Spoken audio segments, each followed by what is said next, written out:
ನಗರದ ಜಿಲ್ಲಾ ಕಾರ್ಯನಿರತ ಪತ್ರಕರ್ತರ ಸಂಘದ ಭವನದಲ್ಲಿ ನಡೆದ ಸುದ್ದಿಗೋಷ್ಠಿಯಲ್ಲಿ social Democratic Party of India ಜಿಲ್ಲಾ ಪ್ರಧಾನ ಕಾರ್ಯದರ್ಶಿ ಎಂ ಮಹೇಶ್ ಮಾತನಾಡಿದರು. ಮುಖ್ಯಮಂತ್ರಿ ಸಿದ್ದರಾಮಯ್ಯ ಅವರು ಮಾರ್ಚ್ 7ರಂದು ಮಂಡಿಸಲಿರುವ ರಾಜ್ಯ ಬಜೆಟ್ನಲ್ಲಿ ಜಿಲ್ಲೆಯ ಸಮಗ್ರ ಅಭಿವೃದ್ಧಿಗೆ ಹೆಚ್ಚು ಒತ್ತು ನೀಡಬೇಕೆಂದು ತಿಳಿಸಿದರು. ಆಕ್ಸಿಜನ್ ದುರ್ಘಟನೆಯ ಸಂತ್ರಸ್ತ ಕುಟುಂಬಸ್ಥರಲ್ಲಿ ಒಬ್ಬರಿಗೆ ಕಾಯಂ ಸರ್ಕಾರಿ ನೌಕರಿ ನೀಡುವಂತೆ ಕುರಿತು ಸರ್ಕಾರ ಘೋಷಣೆ ಮಾಡಬೇಕೆಂದು ಆಗ್ರಹಿಸಿದರು. ಜಿಲ್ಲಾ ಕೇಂದ್ರಕ್ಕೆ ಶಾಶ್ವತ ಕುಡಿಯುವ ನೀರಿನ ಯೋಜನೆಗೆ ವಿಶೇಷ ಅನುದಾನ ನೀಡಬೇಕು. ಪ್ರವಾಸೋದ್ಯಮ ಅಭಿವೃದ್ಧಿಯಡಿಯಲ್ಲಿ ಸುವರ್ಣಾವತಿ ಮತ್ತು ಚಿಕ್ಕಹೊಳೆ ಅಭಿವೃದ್ಧಿಪಡಿಸಬೇಕು.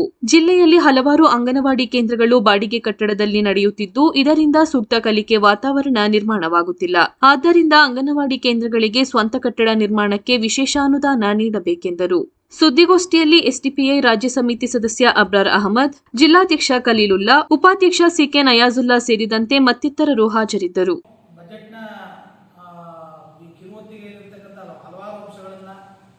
ಮುಖ್ಯಮಂತ್ರಿಗಳು ಬಜೆಟ್ನಲ್ಲಿ ಘೋಷಣೆ ಮಾಡ್ತಾರೆ ಅಂತ ಸಚಿವರು ಭರವಸೆಯನ್ನು ಕೊಟ್ಟಿದ್ದಾರೆ.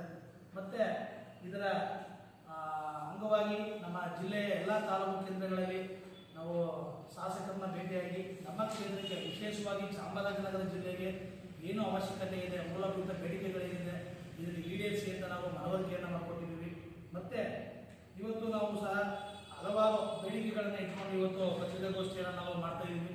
ವಿಶೇಷವಾಗಿ ನಮ್ಮ ಚಾಮರಾಜನಗರಕ್ಕೆ ಅವಶ್ಯಕತೆ ಇರತಕ್ಕಂಥ ಹಲವಾರು ಬೇಡಿಕೆಗಳು ನಮ್ಮ ಮುಂದೆ ಇದೆ. ಅದರಲ್ಲಿ ವಿಶೇಷವಾಗಿರ್ತಕ್ಕಂಥ ನಾನು ಹೇಳ್ತಾ ಇದ್ದೀನಿ.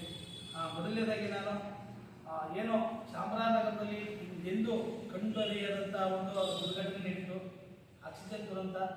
ಇದರಲ್ಲಿ ಸುಮಾರು 36 ಮಂದಿ ದುರ್ಮರಣ ಹೊಂದು. ಆದರೆ ಸರ್ಕಾರ ನಾವು ಏನಾದರೂ ಅಸ್ತಿತ್ವ ಬಂದರೆ ಮುಂದಿನ ದಿನಗಳಲ್ಲಿ ಅವರಿಗೆ ಕಾಯಂ ನೌಕರಿಯನ್ನು ಕೊಡ್ತೀವಿ ಅಂತ ಹೇಳಿ ಒಂದು ಭರವಸೆಯನ್ನು ಕೊಟ್ಟಿದ್ರು. ಆ ಭರವಸೆಯಾಗಿ ಉಳಿದಿದೆ. ಹಾಗಾಗಿ ಏನು 7ನೇ ತಾರೀಕು ಬಜೆಟನ್ನು ಸರ್ಕಾರ ಮಂಡನೆ ಮಾಡ್ತಾ ಇದೆ. ಇದರಲ್ಲಿ ಆಕ್ಸಿಜನ್ ಸಂತ್ರಸ್ತರಿಗೆ ಒಂದು ಕಾಯಂ ಉದ್ಯೋಗವನ್ನು ಬಜೆಟ್ನಲ್ಲಿ ಘೋಷಣೆ ಮಾಡಬೇಕು ಅಂತ ನಮ್ಮ ಸೋಷಿಯಲ್ ಡೆಮಾಕ್ರೆಟಿಕ್ ಪಾರ್ಟಿ ಆಫ್ ಇಂಡಿಯಾ ಒತ್ತಾಯಿಸುತ್ತೆ. ಇದ್ರ ಜೊತೆಯಲ್ಲಿ ಚಾಮರಾಜನಗರದಲ್ಲಿ ಅಂಗನವಾಡಿ ಕೇಂದ್ರಗಳಿದೆ, ಹಲವಾರು ಅಂಗನವಾಡಿ ಕೇಂದ್ರಗಳು. ಆದರೆ ಅಂಗನವಾಡಿ ಕೇಂದ್ರಗಳು ಬಹುಪಾಲು ಅಂಗನವಾಡಿ ಕೇಂದ್ರಗಳು ಬಾಡಿಗೆ ಕಟ್ಟಡದಲ್ಲಿ ನಡೀತಾ ಇದೆ.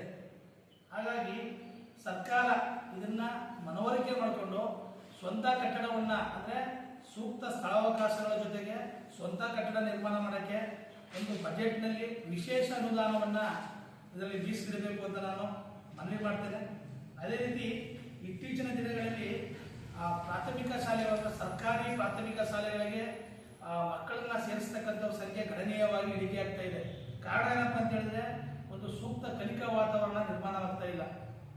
ಆ ನಿಟ್ಟಿನಲ್ಲಿ ಸರ್ಕಾರ ಏನ್ ಮಾಡಬೇಕು ಅಂತ ಹೇಳಿದ್ರೆ ಸರ್ಕಾರಿ ಶಾಲೆಗಳ ಅಭಿವೃದ್ಧಿಗೆ ಒಂದು ಹೈಟೆಕ್ ಸ್ಪರ್ಶ ನೀಡಬೇಕು.